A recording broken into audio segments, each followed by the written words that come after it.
I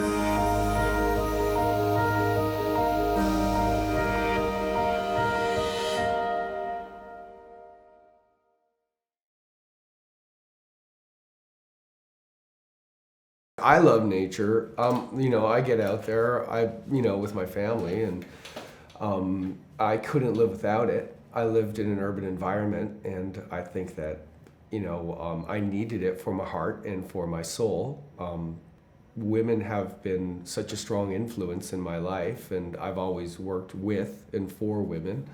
As far as the success I've had in my career, I can credit it to the things I've learned from women. And I took what I learned, put it into this film that's so inspiring, directed by a woman, about nature, and I couldn't think of anything more perfect for this festival. Documentary filmmaking is expensive and it's difficult to produce and finance. And when people traditionally have put their trust into those things, they just fall into financing the familiar men that they have in the past. And women have been finding their way into other areas of directing or other areas of filmmaking, but not specifically directing. And that has to change. It has changed. It's getting better. In my country, our national program finances about 8 documentaries a year. Not many of them are about nature, and that's a challenge. But even so, if they do finance one of those, I think that there's still challenges there for women to make those. But hopefully the success of our film, it has been very successful, will help turn those things around, and we'll make it there. It's just ridiculous to me that this is the state of how things are, but I do feel positive that change is coming this way. So Paul, the whole process of this film, what was it about this story that made you guys want to go and make a film out of it? Well, Alison Reed is the director, and she's the force behind this film.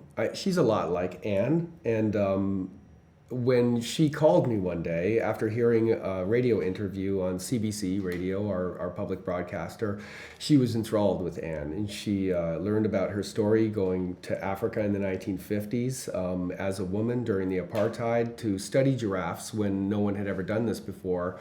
And then the challenges that she faced when she returned, it was so inspiring to her. She said she wanted to get the rights to her story, and we were going to make it into a big film. And she was going on, and I believe that Alison can do anything she wants. So I said I'd support her. And originally it was planned to be a dramatic feature, scripted.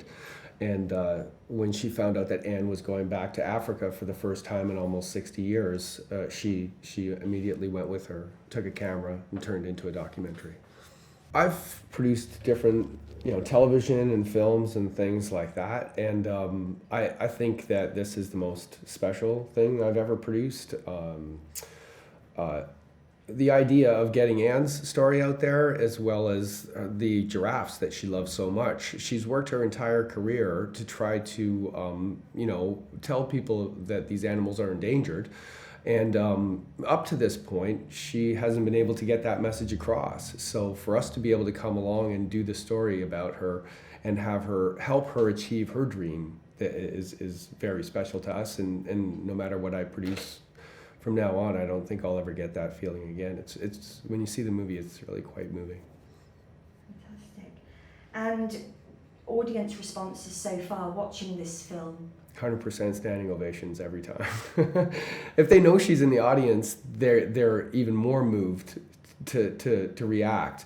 The thing I'm surprised by is that sometimes I go to screenings and she's not there. Commercial screenings where people just buy tickets and go, and they clap at the end. It's really quite surprising. So I think that, when you have an emotional response, or when people cry at a movie, it doesn't happen very often anymore, and it's not expected in a documentary. So I think that they think they're going to learn something about Anne and about giraffes, but I think the emotional part of her story is really what takes them by surprise.